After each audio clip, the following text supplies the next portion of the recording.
bien fort. Régis Gomez, Doumé Barat, cette valse. De toute façon, vous allez nous accompagner tout le long de ce programme.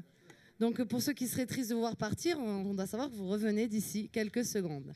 Alors, vous l'avez compris, le concept du Dragouline, c'est de découvrir la communauté de communes du pays ajaccien, avec notamment tous les premiers magistrats qui nous ont fait l'amitié et la gentillesse de venir en notre compagnie parler de leur commune. Et le deuxième maire d'aujourd'hui, dans Dragouline, il s'agit de Pascal Minigogne d'AFA, que j'invite dorénavant à me rejoindre. Pascal, salut et bonjour. Bonjour. Prenez place, Pascal. Votre place est ici. Alors, monsieur le maire, ça va bien? Oui, ça va très, très bien. Vous avez vu, on est sur la place du marché à Ajaccio, à Ouzol, et on se régale. Ouzol, oui, effectivement. Alors, AFA, présentons-le un petit peu historiquement, si vous voulez bien, parce que qui mieux que vous pourrait le faire? Oui, bon, effectivement, AFA, donc je pense que tout le monde ici arrive à situer donc mon village, qui se trouve donc au pied du Mont Gauds, même si le rocher lui-même n'est pas sur la commune, puisque la commune s'arrête au pied du Gauds. Et c'est une commune qui aujourd'hui a 3300 habitants. C'est une commune qui est peu étendue, puisqu'elle fait à peu près 1180 hectares. À côté d'un certain nombre de communes alentours, c'est peu. Mais peut-être qu'à un moment donné, il faut essayer de revoir un peu l'histoire de cette commune. Parce qu'AFA n'a pas toujours été administrativement une commune. En fait, elle l'est à peine depuis 1851. Elle a été créée, cette commune. Elle était avant plutôt vers... ça dépendait de Bocognane. Et oui, effectivement, on est à un moment donné obligé, et très volontiers, je veux dire, de rappeler un petit peu les liens qui unissent encore aujourd'hui, et tant mieux, AFA à Bocognane. Oui, parce que c'était... En fait, est-ce que ce n'est pas les bergers qui ont décidé de cette fraternité entre ces deux lieux, et avec leurs montagnères, leurs impiadières? Oui, AFA, c'était donc un encart de Bocognane qui avait un adjoint spécial qui était chargé de récolter les actes d'état civil. Donc voilà, c'est pour ça que quelquefois on s'aperçoit qu'il y a des différences entre les dates de naissance véritables et les enregistrements. Mais enfin, ça, c'est pas trop grave. En fait, il faut remonter au XVIIe siècle. Au XVIIe siècle, il y avait sur le territoire d'AFA, donc, c'est-à-dire d'AFA, d'Oliastrone, de la Piagne et de Picharos, il y avait une quarantaine de familles de Bocognanaises qui vivaient là une partie de l'année.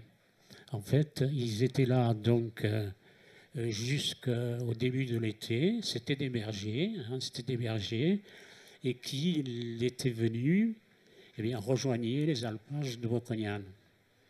C'était la transhumance donc à Montagnères. Et effectivement, il y a des liens qui se sont créés avec, d'ailleurs, il n'y a qu'à voir, lorsqu'on regarde un petit peu les patronymes, aussi bien de Bocognane que d'AFA, c'est les mêmes. Hein. C'est les Marcaggi, les Serpaggi, les Fagiani, les Giacomoni, les Miniconi aussi. Hein. Donc voilà. Et vous avez heureusement réussi à conserver cette tradition agro-pastorale, puisqu'aujourd'hui encore, sur la commune d'AFA, et j'en connais certains, et le fromage est absolument délicieux, vous avez encore des agriculteurs, et notamment des jeunes agriculteurs aussi. Effectivement, surtout des éleveurs ovins et caprins, et donc c'est tant mieux, effectivement, qui ont repris un petit peu je dirais la tradition, et qui continuent de transhumer l'été, donc qui montent dans les alpages bocognanais. Dans la montagne de l'Orient et de toutes ces belles cimes. Monsieur le maire, Pascal, est-ce que vous voulez bien faire un petit arrêt avec une vidéo qui va nous être diffusée dorénavant pour les spectateurs ici même et pour les internautes? Un petit portrait de votre commune en images, ça vous dit? Allez, andiamo.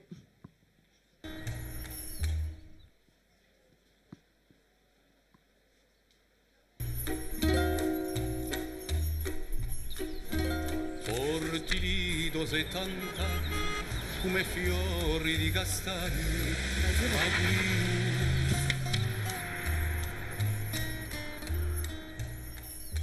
Alors ici nous nous trouvons tout en haut du village, au pied du Monte Gozzi, et c'est un vignoble que mon frère a créé en 1973. Toute la partie basse c'est du blanc, c'est du Vermentino, c'est le cépage endémique de chez nous, et la partie haute c'est du noir, c'est du Chacarillo. Les vendanges se déroulent toujours un week-end puisque ce sont des amis qui viennent vendanger. Il y a ceux qui coupent, ceux qui transportent et ceux qui attendent à la cave pour fouler et pour mettre en cuve. Ensuite, lorsqu'ils ont terminé, tout le monde descend à la cave et aide à nettoyer tous les ustensiles. Et après, ils viennent à la maison pour le repas. L'apéritif d'abord, le repas ensuite, les chansons à la fin. Donc voilà, c'est plutôt une journée de partage, quoi.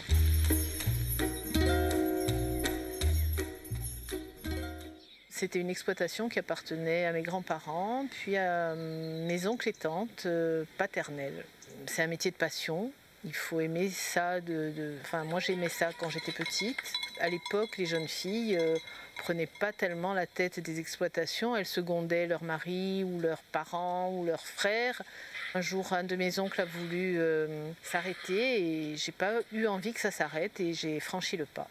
D'être avec des animaux, d'être dans la nature, d'être dehors, ça reste un plaisir. J'aime tous les animaux et j'ai envie que mes petits-enfants prennent plaisir aussi à découvrir la vie avec les animaux, avec les poules. On apprend tout avec les animaux de la ferme, on apprend la vie, on apprend la mort.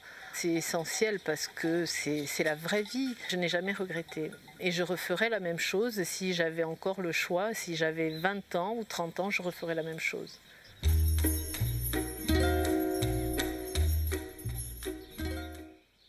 On se trouve exactement où Noël a eu son premier atelier dans le village d'Afa. C'était quelqu'un qui était très lié à sa famille. Donc c'était le village de son grand-père, de sa grand-mère qui vivait justement dans la maison qu'on a juste en face. Et donc pour lui c'était le plus beau village au monde. La mairie a décidé de lui faire hommage à Noël en lui dédiant cette place, cette petite plaque qui résume un peu ses débuts d'artiste. Pour moi, c'est un soulagement qu'on se rappelle aujourd'hui de Noël et qu'on continue à se rappeler de lui. Porti e tant'anni come fiori di castagni. Retour sur le plateau avec monsieur le maire d'Afa, Pascal Minigogne. Pour ceux qui viennent de nous rejoindre, vous êtes toujours dans Dragouline. C'est un programme dédié aux communes qui composent le pays d'Ajaccio. C'est une collaboration entre l'ACAPA et bien sûr l'Office du tourisme d'Ajaccio pour mettre en avant tous les actifs de ces villages et ce, tout au long de l'année. Monsieur le maire, c'était un bonheur de faire une petite parenthèse chez vous à Afa, en compagnie notamment de la bergère Caticelli Serpagi. Elle perpétue cette tradition agropastorale à Afa, Ciso et Bastori. Ciso sempre e anche assai. Effectivement, donc pour revenir à ce petit film que qu'on a présenté, on a choisi en fait deux aspects qui me semblent fondamentaux pour la commune, c'est-à-dire le caractère agro-pastoral, bien sûr, et puis on a pensé qu'on ne pouvait pas passer sur la présentation d'Afa sans dire un mot sur Noël Vonard, dit le sculpteur. Voilà, tout simplement. Un grand artiste qui a signé de nombreux, notamment de sculptures, mais pour aussi ceux qui ne seraient pas les monuments aux morts. C'était une figure dont vous entretenez la mémoire, Noël Bonardi? Oui, tout à fait. Hein. Je veux dire, c'est quand même une figure, même si de son vivant, c'était quelqu'un de discret, et même quelquefois, on peut dire, de solitaire. Mais c'était quelqu'un d'attachant, je veux dire. Et donc, à un moment donné, il mérite d'être reconnu. Il y a pas beaucoup de villages en Corse où il n'y a pas un témoignage de son œuvre. Beaucoup de monuments aux morts, c'est souvent des piétas, hein, vous avez peut-être remarqué, on les lui doit. Même ici à Ajaccio, il y a pas mal d'œuvres qui apparaissent ici et là, ne serait-ce que le monument à la Résistance, hein, l'Atlante, et également d'autres, la Pudeur.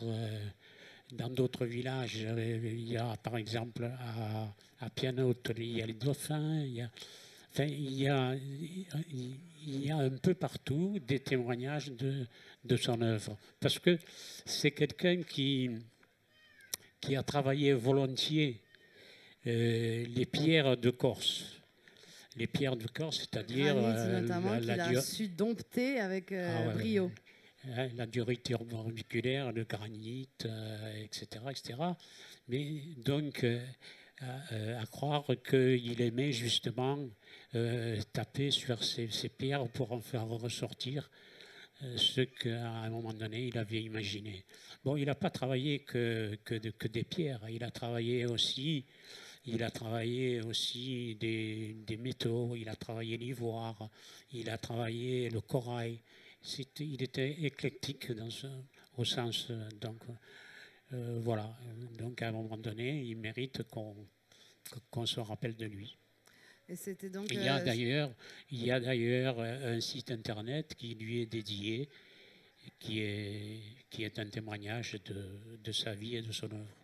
On salue d'ailleurs Clara Sartor qui était dans le sujet, qui est sa compagne. Alors, si on repart dans le présent, il y a vos actifs qu'on a pu voir dans ce superbe reportage signé Drop Yeti, la boîte de production qui signe un peu toute cette émission.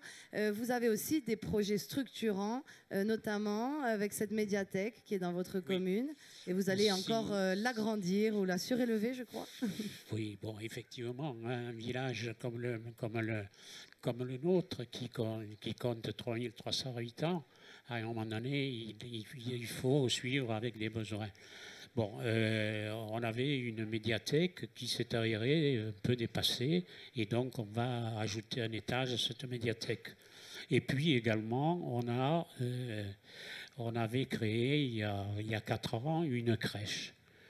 Et puis, donc, compte tenu du nombre de naissances qu'il y avait chaque année à Rafa, c'est entre 25 et 30. Hein, je ne sais pas si vous imaginez. Et donc, on avait construit cette crèche. Il se trouve que le succès, il est tel qu'on se trouve dans l'obligation de faire une extension. Et donc, aussi. Ça fait quand même 3 naissances par mois, hein, c'est énorme. Oui, oui, effectivement, c'est comme ça. Et comment vous voyez, et puis après ce sera déjà l'heure de retrouver nos musiciens, mais Monsieur Minigogne, comment vous voyez l'avenir d'AFA?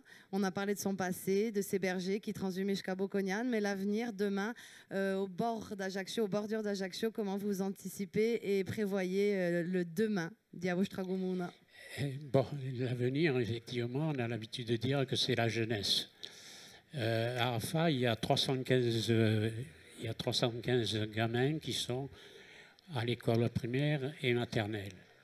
Donc vous imaginez, effectivement, de ce côté-là, on est pareil. Mais on essaie effectivement de faire participer tous les parents, les enseignants, tout ça. Et également, on a la chance de pouvoir s'appuyer sur une vie sportive et une vie associative assez importante. Donc, d'un côté, il y a l'AFA Football Association qui canalise les gamins sur le football. Et puis, il y a l'Union sportive et culturelle d'AFA qui, elle, a des activités plus larges et s'adresse à un plus large public. Voilà. Merci en tout cas Pascal Minigogne d'avoir été à nos côtés. Je rappelle bien sûr aux spectateurs, qu'ils soient ici ou derrière leur écran, que votre village fait partie de ces 10 villages et villes qui accueillent les gens toute l'année, et notamment pour cette opération Prenez le temps en pays ajaccien qui se déroule jusqu'au 6 novembre, c'est-à-dire tout juste pour ces vacances de la Toussaint qui viennent de débuter aujourd'hui. Ben, je vous remercie. Si vous m'accordez encore 30 secondes, mais bien sûr, allez-y. C'est simplement sur ce décor qui apparaît et qui est derrière nous, il y a un véhicule, un tube Citroën. Et je ne peux pas m'empêcher, en le voyant, à penser à quelqu'un de mon village qui s'appelle Basile Moretti et qui était Tragoulino et qui avait un tube comme celui-ci et qui faisait tous les villages de la vallée. Certains sûrement s'en rappellent. Voilà, je vous remercie. Sa mémoire est saluée et je vous remercie vraiment de nous avoir fait l'amitié d'être là. À bientôt à AFA. Je vous raccompagne et on va se quitter en musique. Merci encore, monsieur le maire. Merci. Merci beaucoup. Et on va continuer en musique. Philippe Cavioli nous a